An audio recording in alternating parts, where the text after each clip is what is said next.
We are in Kenya to validate our assumptions that you have a good basic entrepreneurial gene driving for some business ideas in a country where there's room for a lot of growing wealth. So we want to be here, we want to meet the people, we want to be close to them, we want to understand them before we invest in them.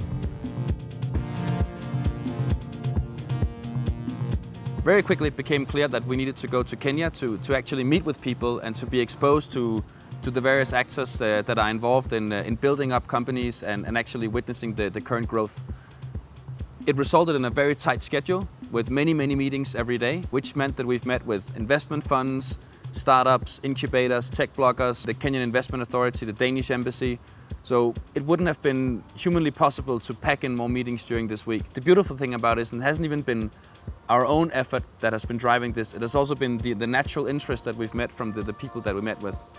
What's exciting about this market is actually seeing the number of good ideas that are coming out.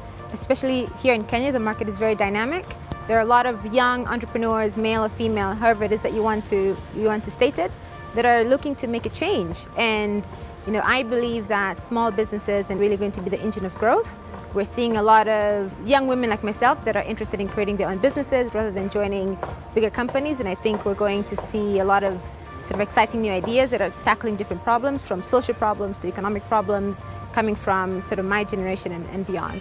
Two important components that you don't find in many places of the world is legislation that actually works, which is of course important to do business, and then the entrepreneurial gene. If you don't have entrepreneurship in your culture, you just don't build a lot of business.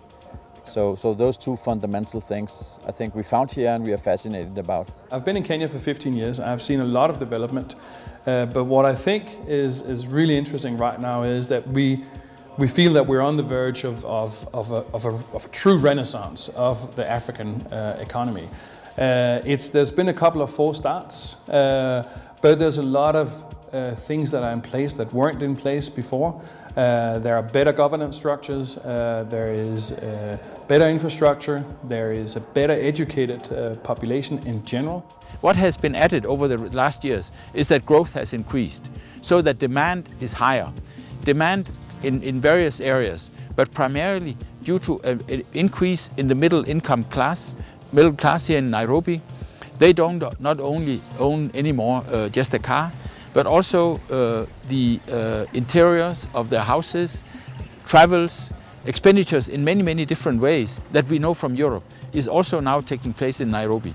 And that makes the growth rates here not around 0 to 1 or 1.5% as we have in Europe, but we talk about in certain areas 10–15% per year, which is interesting for Danish business people. We have already some Danish companies which have now moved in, and we have seen how they are actually having great success in benefiting from the high growth rates that we have here. We have IKEA opening up their first store in Africa, I think it is, at the end of next year. Walmart is coming in also at the end of 2014.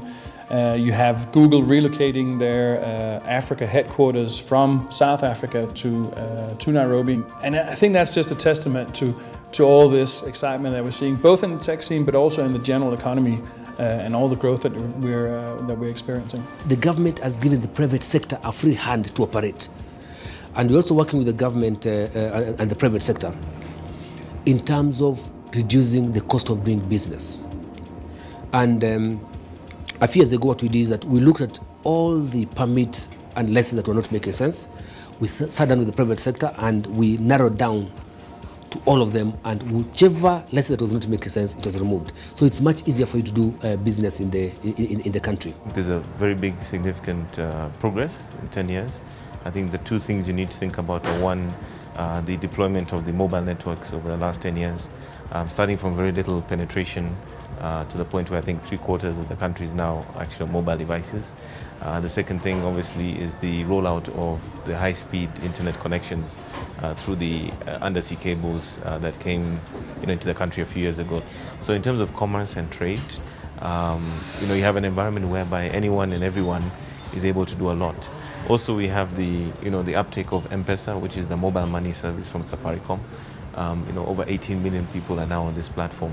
So even in terms of transactions, being able to pay for products and services using your mobile device, that has completely transformed the business environment that we have in Kenya today. If you don't build a big, successful company, it becomes suddenly much more difficult to actually trade those shares of that company. So many businesses would have a local or regional Kenya play. We can make that into Pan-African play. Some plays we make into international or global play instead. And it wouldn't take a lot of more money and, in my mind, not introduce any risk extra at all. We don't believe in looking as number one at the social impact of a business when we look at a business plan. We want first of all to understand, do we build up a successful and big business instead? And then afterwards, we ask ourselves, how does that impact society? Because we know it will always positively impact society. You can't build up a big, successful business without having a successful impact of society.